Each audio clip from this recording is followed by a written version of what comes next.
The morning sun filtered through the tall windows of Kensington Palace, casting golden rays across the breakfast room, where Prince William sat with his cup of tea. He glanced at his watch for the third time in 5 minutes, a habit that had developed over the past few weeks whenever Catherine was late for anything. She was never late. Not Catherine. "Your Royal Highness," came the gentle voice of Mrs. Henderson, their longtime housekeeper. "The princess is still resting. She asked not to be disturbed until 10. William nodded, though concern flickered across his features. Catherine had been sleeping more lately, often well into the morning when she used to be the first one awake, already planning their day with her usual energy and enthusiasm. The doctors had assured them it was normal, that the treatment would make her tired, but William couldn't shake the feeling that something had shifted in their carefully constructed world. He walked to the window overlooking the gardens where Catherine loved to spend her afternoons. The roses she had planted 3 years ago were in full bloom, their pink petals dancing in the gentle breeze. She had insisted on planting them herself, despite the groundskeeper's protests, laughing as dirt stained her designer dress. "These will bloom for decades," she had said, her eyes bright with hope. "Long after we're old and gray, watching our grandchildren play in these gardens." The memory made his chest tighten. Catherine always spoke of the future with such certainty, such joy. Even now she continued to make plans, talking about Christmas celebrations and next year's charity galas, as if nothing had changed. But William saw the subtle differences that others missed. The way she paused sometimes mid-sentence as if gathering strength. The careful way she moved, protecting herself without wanting anyone to notice. His phone buzzed with a message from his private secretary about the day's schedule. 3 engagements, a meeting with Parliament members, and a charity dinner in the evening. All carefully planned around Catherine's medical appointments, though the public remained unaware of the delicate balance they now maintained. William made his way upstairs to their private quarters, his footsteps soft on the thick carpet. He paused outside their bedroom door, listening for any sound that might indicate Catherine was awake. The silence felt heavy, different from the peaceful quiet of natural sleep. He knocked gently before entering. Catherine was sitting up in bed, already dressed in a soft blue sweater that brought out her eyes, though those eyes seemed somehow dimmer than usual. She smiled when she saw him, that same radiant smile that had captured his heart at university, but William noticed how it took her a moment longer to summon it. "Good morning, my love," she said, extending her hand toward him. "I was just thinking about our trip to Scotland next month. The children are so excited about seeing the Highland Games." William took her hand, noticing how cool her fingers felt despite the warm room. "Are you feeling up to it? We could always postpone if you need more time." Catherine's expression grew firm, a flash of her old determination appearing. "William, we've discussed this. I won't let this change everything we've planned. The children need normalcy, and so do we." He sat on the edge of the bed, still holding her hand. They had been having variations of this conversation for weeks now. Catherine insisted on maintaining their full schedule, attending every engagement and family event as if she could will herself back to health through sheer determination. William admired her strength even as it terrified him. "Dr. Matthews called yesterday," Catherine continued, her voice carefully neutral. "The new treatment plan starts next week. He's very optimistic about the results other patients have seen." William studied her face, looking for the hope he desperately wanted to see there. Catherine had become expert at discussing medical updates with the same tone she might use to plan a menu for a state dinner, clinical and matter-of-fact. But sometimes, in unguarded moments, he caught glimpses of the fear she worked so hard to hide. "What did he say exactly?" William asked. Catherine shifted slightly, reaching for the glass of water on her bedside table. The simple movement seemed to require more effort than it should. "He said we're exploring all options. That's what matters, isn't it? Having options?" The careful phrasing wasn't lost on William.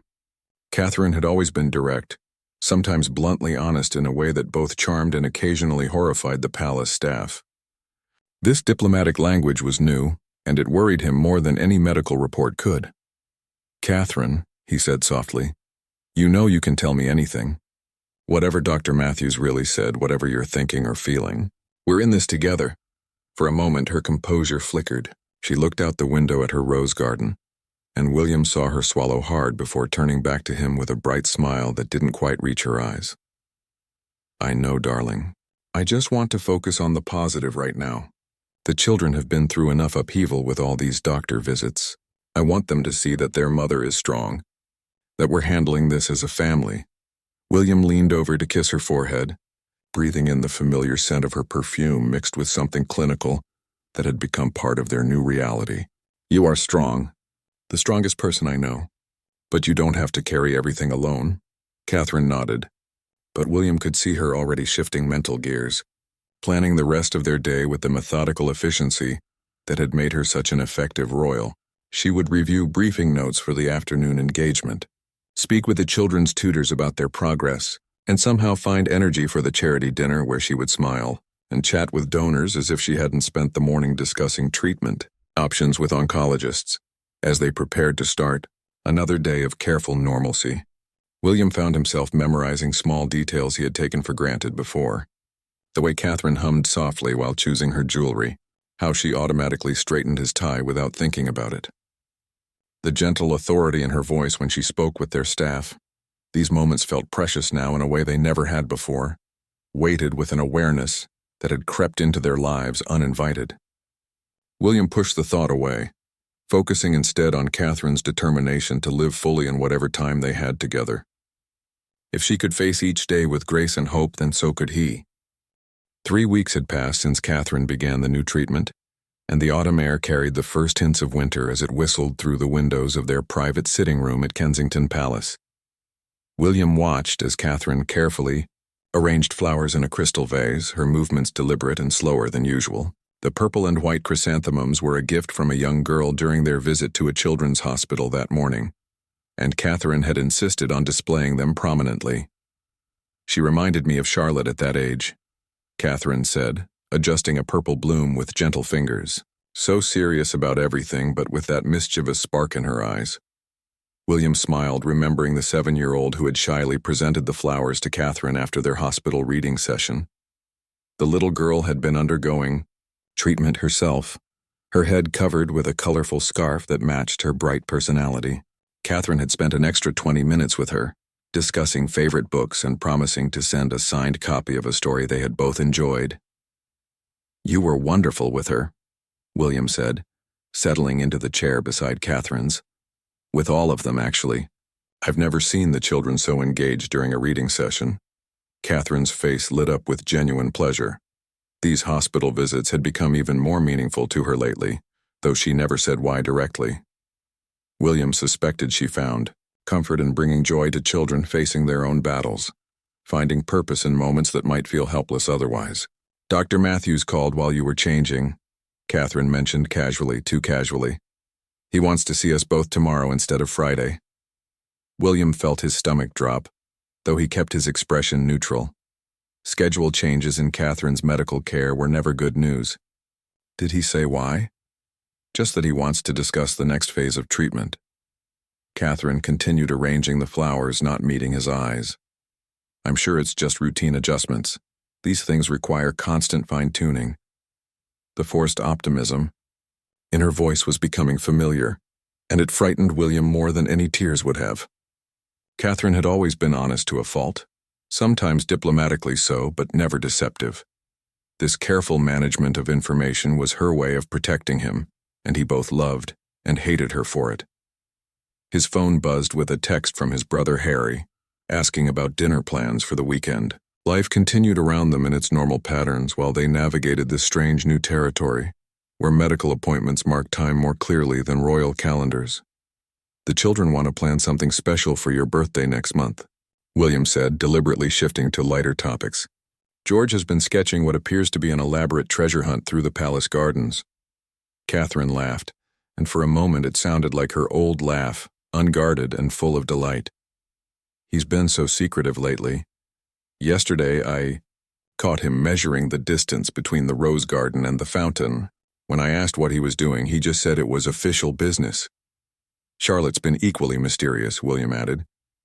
"She asked Mrs. Henderson about your favorite flowers from when you were little. Apparently she's planning to recreate your childhood garden in miniature."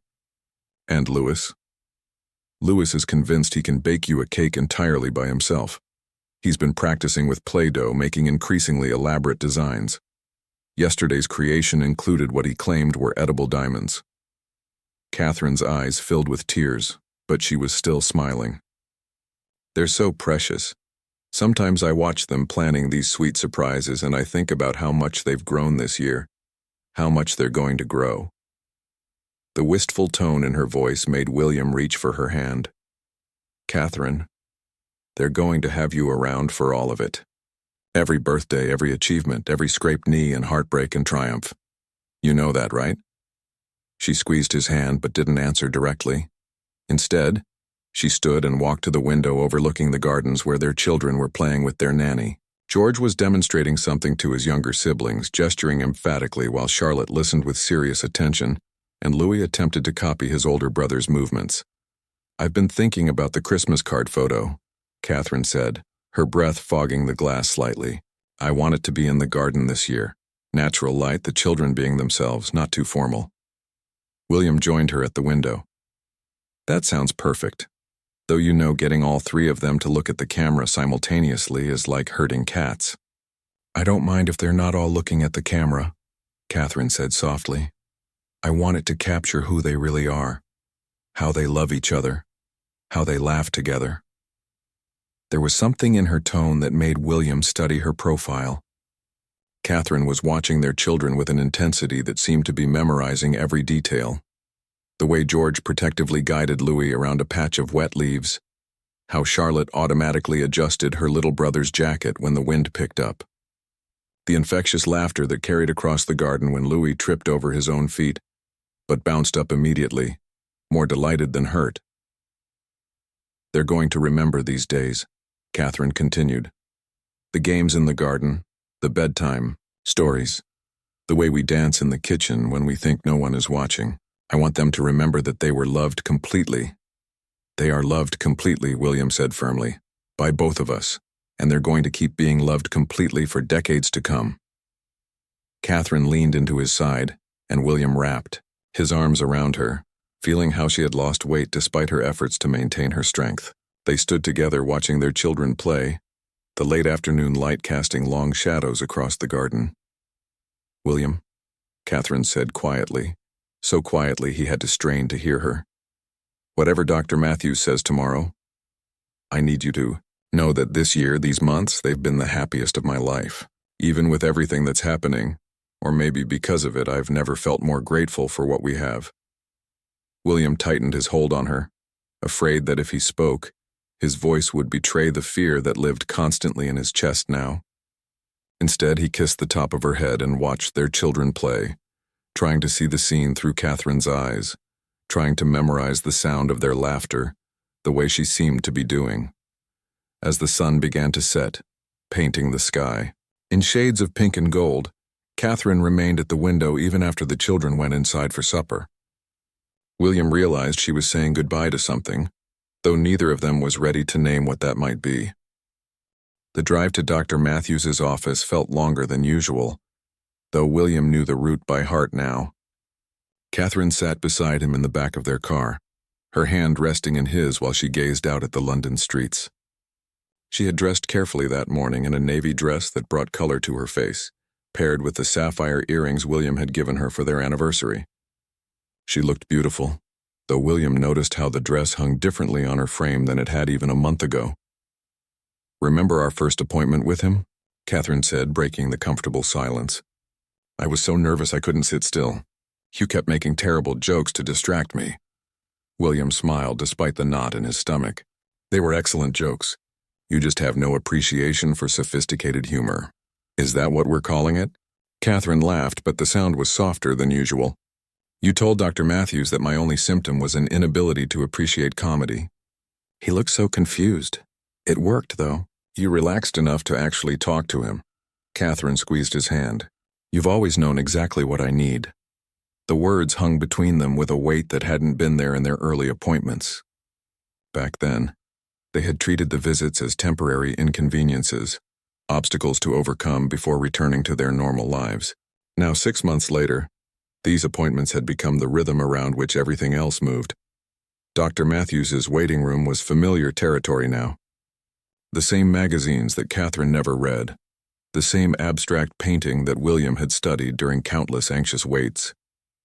Today, though, they were called in immediately, which somehow felt more ominous than their usual wait. Dr. Matthews was a kind man in his 50s, with gentle eyes behind wire-rimmed glasses and a manner that conveyed both competence and compassion. William had grown to trust him implicitly, even as he dreaded these conversations. "Your Royal Highnesses," Dr. Matthews said, rising from behind his desk. "Please have a seat." Catherine settled into her usual chair with practiced ease, but William noticed how she gripped the armrest slightly. He took the seat beside her, close enough that their knees touched. "How have you been feeling since we adjusted the treatment protocol?" Dr. Matthews asked, his attention focused entirely on Catherine. "Tired, but that's expected," Catherine replied smoothly. "The nausea has been manageable with the medication you prescribed. Overall, I'd say I'm feeling quite well." William had learned to translate Catherine's medical conversations. Quite well meant she was struggling but determined not to show it. Manageable meant she was suffering but didn't want anyone to worry. He watched Dr. Matthews' face for clues about what the latest tests had revealed. "I've reviewed your most recent scans," Dr. Matthews said carefully, "and I'm afraid the results aren't what we had hoped for." The words seemed to echo in the suddenly too quiet room. William felt Catherine's hand find his, her fingers cool but steady. "The treatment hasn't been as effective as we'd projected," Dr. Matthews continued. "The progression has been more rapid than our initial model suggested." "What does that mean in practical terms?" Catherine asked, her voice remarkably steady. William marveled at her composure even as his own world seemed to tilt. Dr. Matthews leaned forward slightly, his expression gentle but honest. "It means we need to discuss adjusting our approach. There are still options, other treatments we can explore, but I want to be frank with you about the realities we're facing." "How long?" William heard himself ask, though the words felt like they came from someone else. "That's difficult to say with certainty," Dr. Matthews replied. "With aggressive treatment, we could be looking at several months to a year. Possibly longer if we see a positive response to the new protocols." Catherine nodded as if Dr. Matthews had just told her about a change in the weather and quality of life during that time. "That would depend on how you respond to treatment. Some patients maintain good quality of life for extended periods. Others find the treatments become more challenging than the condition itself." William struggled to process the conversation. They were discussing Catherine's life in terms of months and treatment tolerances, reducing the woman he loved to medical projections and statistical probabilities. "I'd like some time to think about our options," Catherine said, "to discuss them as a family." "Of course," Dr. Matthews said. "I'll have my assistant schedule a follow-up for next week. In the meantime, please don't hesitate to call if you have any questions or if there are any changes in how you're feeling." The drive home passed in a blur of London traffic and careful silence. Catherine stared out the window again, but William could see her reflection in the glass, watching the world pass by with a different kind of attention than before. "The children have that school play next week," Catherine said suddenly. "Charlotte's been practicing her lines every night. She's so excited about the costume you helped her design." William realized she was creating a mental calendar, marking the events she wanted to be sure to attend. The school play, George's football match, Louis's birthday in December. Moments that had seemed guaranteed were now precious and numbered. "We should plan something special for half-term," Catherine continued. "Maybe that trip to the Lake District we've been talking about. The children love it there, and the fall colors should be beautiful." "Catherine," William said gently, "we don't have to plan everything right now." She turned to look at him, and for the first time that day he saw cracks in her careful composure. "Yes, we do," she said softly. "We absolutely do." When they arrived home, Catherine went straight to the nursery where their children were having afternoon lessons. William heard her animated voice asking about their day, praising their work, making plans for the evening. To anyone listening, she sounded exactly like she always had, but William knew better now. He recognized the fierce intentionality in every word, the way she was pouring herself into these ordinary moments because she understood, perhaps better than he did, how precious and fragile they had become. That evening, as they tucked the children into bed with their usual routine of stories and lullabies, William watched Catherine memorize their faces, their voices, their sleepy questions about tomorrow's plans. She was loving them with an intensity that felt both beautiful and heartbreaking. storing up enough tenderness to last far longer than Dr. Matthews's timeline suggested they had. The weeks following Dr. Matthews' appointment blurred together in a careful dance of maintaining normalcy, while everything fundamental had changed. Catherine threw herself into the children's activities with renewed energy that both inspired and worried William. She attended every football practice, helped with homework projects that stretched long into the evening, and insisted on baking elaborate treats for school events despite her increasing fatigue. "Mummy, you don't have to make the costumes from scratch," Charlotte had said one afternoon, finding Catherine hunched over her sewing machine in the sitting room. "Mrs. Peterson said we could buy them from the shop." Catherine looked up from the intricate fairy costume she was creating, complete with hand-sewn sequins and delicate wing details. "But this is so much more special, don't you think? When you're older, you'll remember that your mother made this just for you." Charlotte studied her mother's face with the perceptive eyes of a child who had begun to notice things were different, even if she couldn't name what those things were. "Are you feeling sick again, Mummy?" "Just a little tired, darling," Catherine replied, pulling Charlotte onto her lap. "But happy tired. The kind you feel after doing something you love." William watched these interactions from doorways and kitchen corners, marveling at Catherine's ability to transform her physical struggle into emotional presence for their children. She had become hyper-aware of creating memories, but she did it so naturally that the children simply experienced more attention and love, not the urgency driving it. The new treatment had begun with characteristic determination from Catherine. She scheduled the sessions around the children's activities, never allowing her medical care to disrupt their routines. William drove her to appointments on Tuesday and Thursday mornings, and she insisted on stopping for coffee afterward, sitting in their favorite cafe as if these were ordinary outings rather than battles against time. "I want to record bedtime stories," Catherine announced one evening as they prepared for dinner. "For the children, so they'll always have them." William paused in setting the table. "That's a lovely idea. They'd treasure having your voice reading their favorite books." "Not just the books," Catherine said, her back to him as she stirred soup on the stove. "I want to record stories about when they were babies. About how we chose their names, their first words, the silly things they did when they were learning to walk. All the family stories they should know." The project became Catherine's evening focus after the children went to bed. She would settle into their bedroom with William's laptop, speaking softly into the microphone about memories both big and small. William often found her there, her voice gentle and warm as she recounted Charlotte's first steps in the palace garden or George's determination to teach himself to whistle like his father. "Today, I want to tell you about the Christmas when Louis was 2, he heard her say one night, and he was convinced that Father Christmas lived in our chimney year-round. He started leaving biscuits by the fireplace every Tuesday, just to be helpful." William smiled at the memory but felt his chest tighten at the careful way Catherine was preserving these moments, packaging their family history like precious gifts for a future she might not share. The children began to notice changes despite Catherine's efforts to shield them. George asked why Mummy needed so many doctor visits, and Charlotte wondered aloud why their parents spoke in whispers sometimes when they thought no one was listening. Louis, at 4, simply climbed into Catherine's lap more often, as if sensing she needed extra cuddles. "We should tell them something," William said one evening as they watched Louis curl up against Catherine during story time, his small hand resting protectively on her arm. "Not yet," Catherine replied. "Let them be children a little longer. They'll have to grow up too fast as it is." The palace staff had begun to notice as well, though no one spoke directly about their observations. Mrs. Henderson appeared with Catherine's favorite tea without being asked. The gardeners made sure the roses stayed in perfect bloom even as autumn progressed. The security detail moved with extra gentleness around the family's private moments.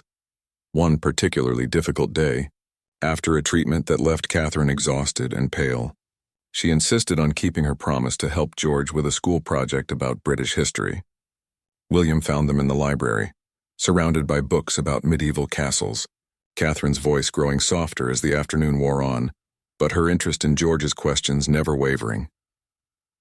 "Mummy knows everything about castles," George told William proudly. "She says when she was little she dreamed about living in one someday. And now you do live in one," Catherine said, smoothing George's hair. A real palace with real history in every room. Will my children live here too? George asked with the casual way children approached big questions. Catherine's hand stilled for just a moment. That will be up to you to decide, my love. But wherever you live, you'll carry this place in your heart, and all the love that filled it.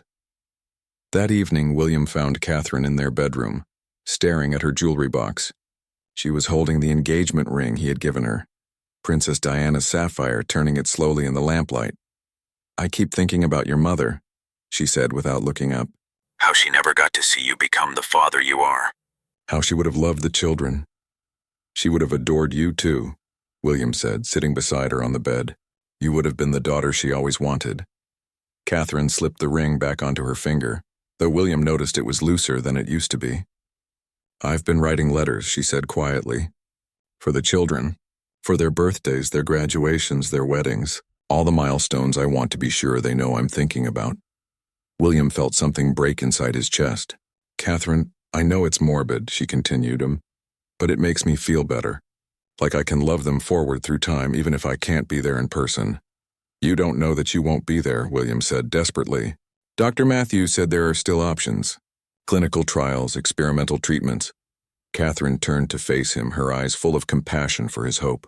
My darling man, she said, reaching up to touch his face. I need you to start thinking about what comes after. Not because I'm giving up, but because loving them means making sure they're cared for no matter what happens. I can't, William whispered. I can't think about after. I can only think about now, about having you here with us. Catherine pulled him into her arms, and they held each other in the lamplight of their bedroom, surrounded by the life they had built together and the uncertain future that stretched ahead of them both. December arrived with an unexpected warmth that made the gardens at Kensington Palace feel suspended between seasons. Catherine had insisted on decorating for Christmas early this year, claiming the children needed extra magic, though William suspected she wanted to ensure she could fully participate in every tradition. The palace sparkled with lights and garland, and the grand tree in the main hall stood as magnificent as any they had ever displayed. It's perfect, Catherine said, standing in the doorway of the main hall with Louis in her arms. The 4-year-old was mesmerized by the twinkling lights, his small hand reaching toward the highest branches as if he could touch the star at the top. Daddy, how do they make the lights dance? Louis asked, his eyes wide with wonder.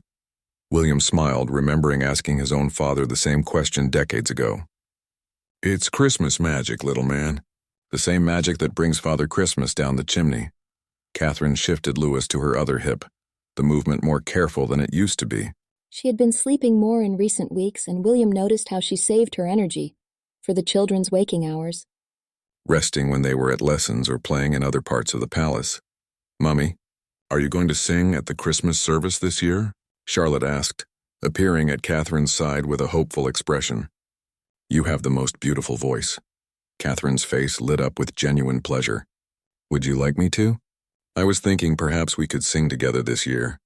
A family song. Could we really? George asked, joining their small group in front of the tree. Father says you used to sing in the choir when you were young. I did indeed, Catherine replied, setting Louis down so she could wrap her arms around her older children. My voice might not be as strong as it used to be, but I think together we could make something beautiful. William watched the scene, memorizing the way the Christmas lights reflected in Catherine's eyes, the sound of their children's excited chatter about hymns and harmonies. These moments had become precious in a way that made him almost dizzy with gratitude and grief combined. Later that evening, after the children were asleep, William found Catherine in their sitting room with a cup of tea that had gone cold while she worked on something at her desk. She looked up when he entered, quickly closing a leather journal and setting it aside. Secret Christmas plans? William asked, settling into the chair beside her. Something like that, Catherine replied with a small smile. I'm trying to finish everything before the family arrives for Christmas. Your father is so excited about having everyone together this year. The family Christmas at Sandringham would be different this year, though no one spoke about why directly. Everyone was making an extra effort to come, adjusting schedules and making arrangements that seemed to acknowledge this gathering might be especially significant. Catherine, William said gently, what were you writing? You've been working on something every evening for weeks. She hesitated, then reached for the journal again, Letters, she said simply. For the children, for you, for different occasions and milestones. I know it might seem excessive, but I want to make sure you all know how much you're loved, even if I can't be there to tell you myself. William felt his throat tighten. You're going to be there, for all of it. Catherine's expression was gentle but realistic. The latest scans weren't encouraging, my love. Dr. Matthews thinks we're looking at months now, not years. I need to make sure everyone is prepared.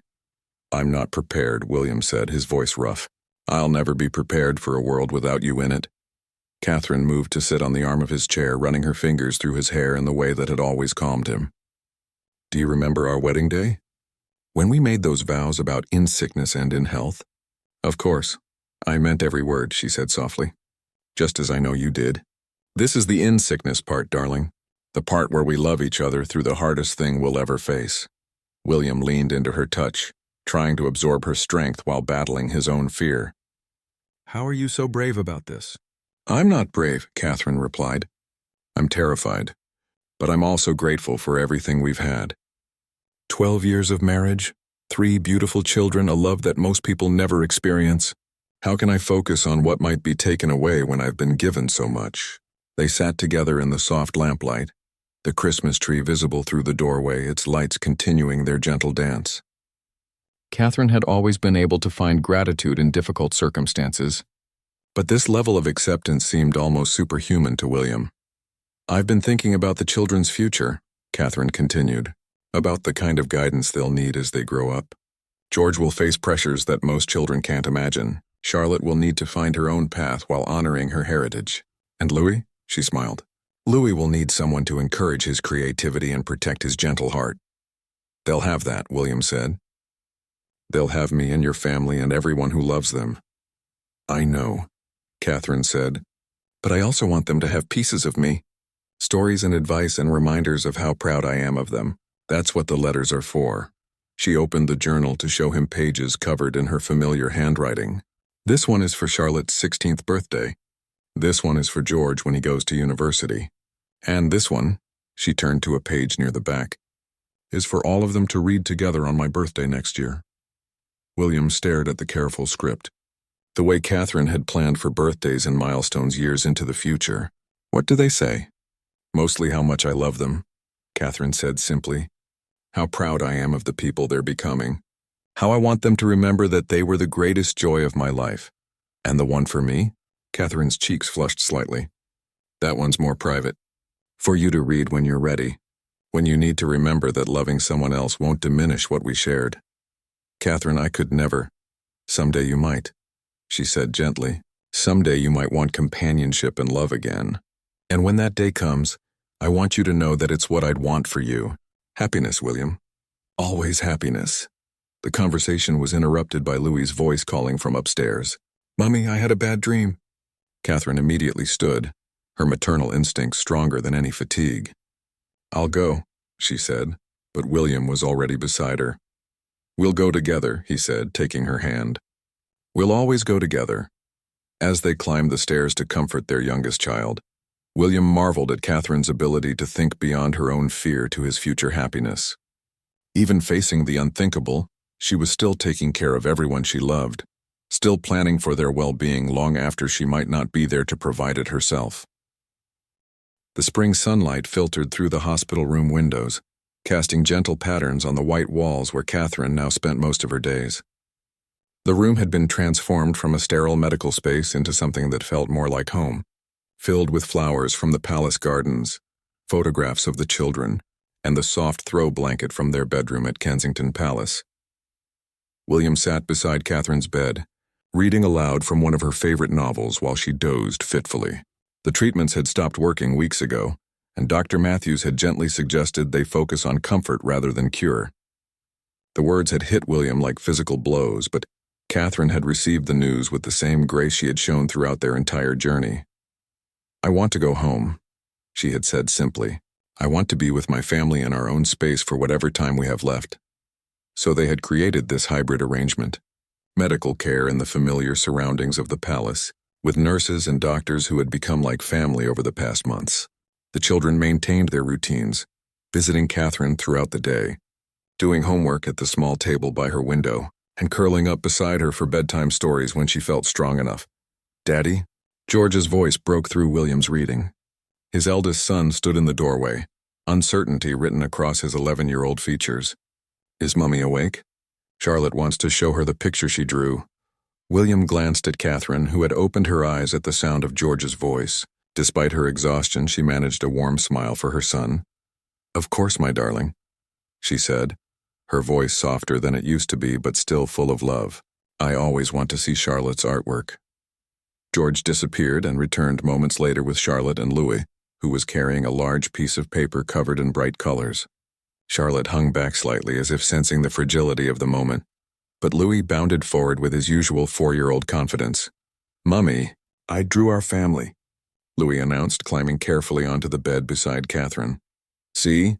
There's Daddy and there's you and there's all of us in the garden with the roses." Catherine studied the drawing with the serious attention she had always given the children's artwork. In Louis's interpretation, they were all stick figures with enormous smiles standing among flowers that were bigger than the people. The sun was a giant yellow circle with rays that extended to every corner of the page. "It's absolutely perfect," Catherine said, pulling Louis closer. "Look how happy we all look. And those roses are magnificent." "The roses are for you," Louis explained matter-of-factly, "because you planted them, and because you smell like flowers sometimes." Charlotte approached the bed shyly, carrying her own offering. "I wrote you a poem, Mummy, for Mother's Day next week." Catherine's eyes filled with tears, but she smiled encouragingly. "Will you read it to me?" Charlotte cleared her throat and began in her careful 9-year-old voice. "My mother is like sunshine. She makes everything bright. She reads us bedtime stories and kisses us goodnight.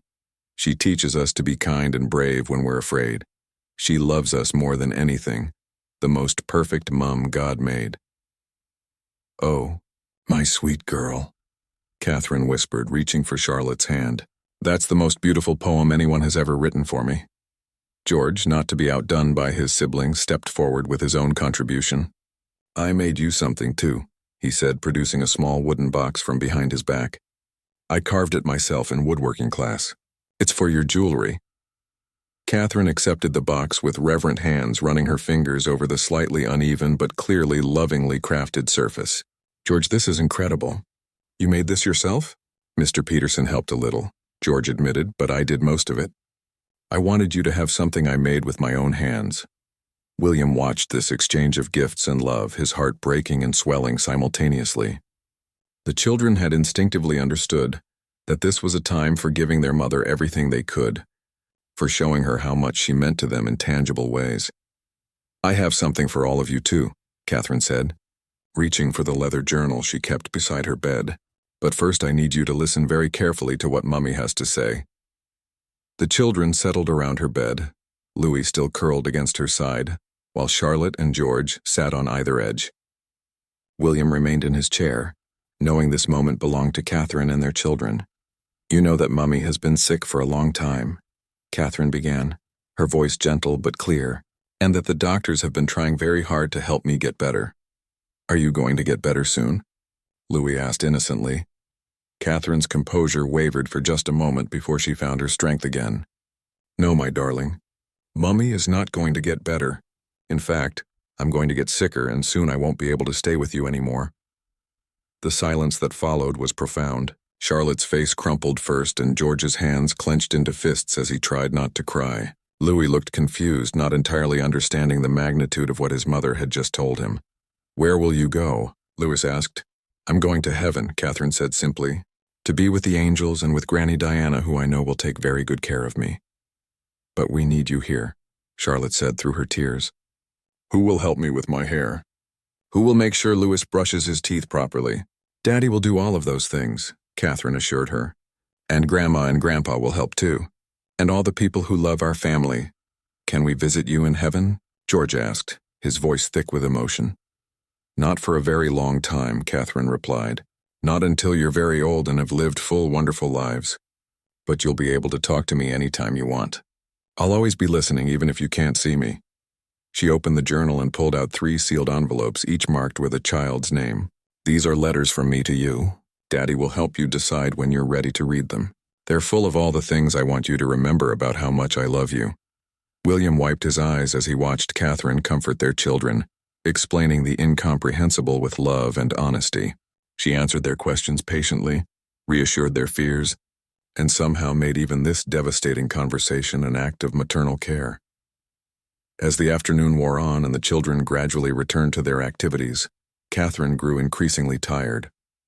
William helped her settle back against her pillows, adjusting the blankets around her shoulders. "That was the hardest thing I've ever had to do," she whispered.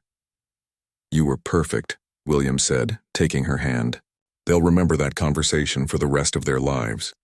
"How brave you were, how much you loved them." Catherine smiled weakly. "I hope they remember the good things too. The laughter and the stories and the ordinary days when we were all together." "They will," William promised. "We all will." As the sun began to set, painting the hospital room in shades of gold and pink, Catherine turned to William with an expression that was both peaceful and urgent. "My love," she said softly, "I need you to know that loving you, being your wife and the mother of our children, has been the greatest privilege of my life. Whatever happens, that will never change." William leaned closer, holding her hand against his cheek. "Catherine, you've been everything to me. Everything. Take care of them," she whispered. "Help them remember that they were so deeply loved. And William, don't forget to live. Promise me you'll let yourself be happy again." "I promise," he said, though the words felt impossible. Catherine smiled and closed her eyes, her breathing becoming more labored as the evening progressed. William held her hand through the night, watching her face in the soft lamplight, treasuring these final hours with the woman who had been his anchor, his joy and his greatest love. When dawn broke over London, Catherine took her last breath with William beside her, her children's letters clutched in her hand, and the sound of her family's laughter still echoing in the room where love had sustained them, through the impossible, right until the very end.